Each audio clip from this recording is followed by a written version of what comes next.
వార్త 24వ అధ్యాయం. యేసు దేవాలయము నుండి బయలుదేరి వెళ్ళుచుండగా ఆయన శిష్యులు ఆ దేవాలయపు కట్టడములు ఆయనకు చూపింపవచ్చిరి.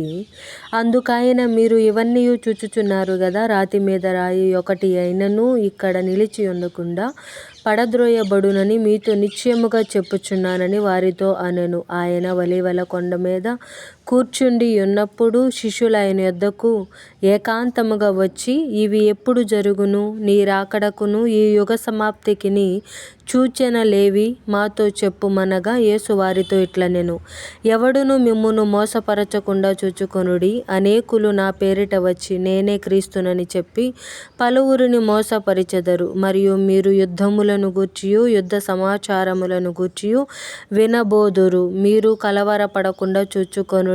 ఇవి జరగవలసి ఉన్నవి గాని అంతము వెంటనే రాదు.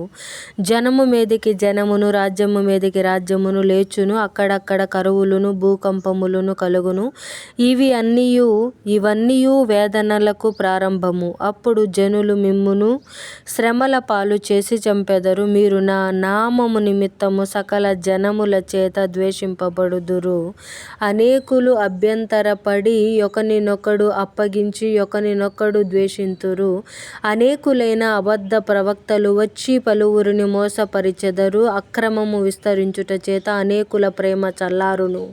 అంతము వరకు సహించువాడెవడో వాడే రక్షింపబడును. మరియు ఈ రాజ్య సువార్త సకల జనములకు సాక్ష్యార్థమై లోకమందంతటను ప్రకటింపబడును. అటు తరువాత అంతము వచ్చును. కాబట్టి ప్రవక్త అయిన దానియేలు ద్వారా చెప్పబడిన నాశనకరమైన హేయ వస్తువు పరిశుద్ధ స్థలమందు నిలుచుట మీరు చూడగానే చదువువాడు గ్రహించుగాక.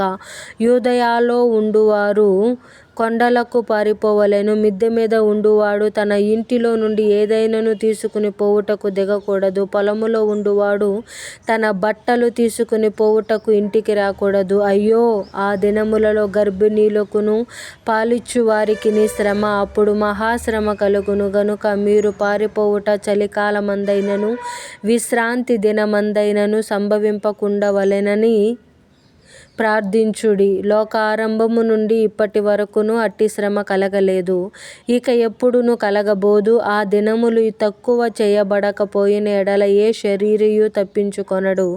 ఏర్పరచబడిన వారి నిమిత్తము ఆ దినములు తక్కువ చేయబడును. ఆ కాలమందు ఎవడైనను, ఇదిగో క్రీస్తు ఇక్కడ ఉన్నాడు, అక్కడ ఉన్నాడు అని చెప్పిన ఎడల నమ్మకుడి.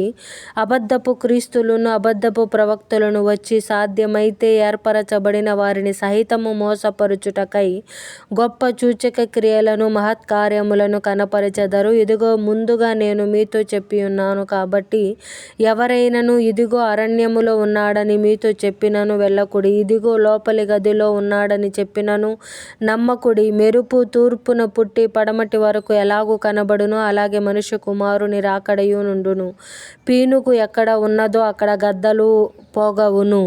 ఆ దినముల శ్రమ ముగిసిన వెంటనే చీకటి సూర్యుని కమ్మును, చంద్రుడు కాంతిని ఇయ్యడు, ఆకాశము నుండి నక్షత్రములు రాలును, ఆకాశమందలి శక్తులు కదిలింపబడును. అప్పుడు మనుష్య కుమారుడు సూచన ఆకాశమందు కనబడును. అప్పుడు మనుష్య కుమారుడు ప్రభావముతోను మహామహిమతోను ఆకాశ మేఘారూఢుడై వచ్చుట చూచి భూమి మీదనున్న సకల గోత్రముల వారు రొమ్ము కొట్టుకొందురు. మరియు ఆయన గొప్ప బూరతో తన దూతలను పంపును. వారు ఆకాశం యొక్క ఈ చివర నుండి ఆ చివర వరకు నలుదిక్కుల నుండి ఆయన ఏర్పరచుకొనిన వారిని పోగు చేతురు. అంజూరపు చెట్టును చూచి ఒక ఉపమానము నేర్చుకొనుడి. అంజూరపు కొమ్మ లేతదై చిగురించినప్పుడు వసంతకాలము ఇంకా సమీపముగా ఉన్నదని మీకు తెలియను.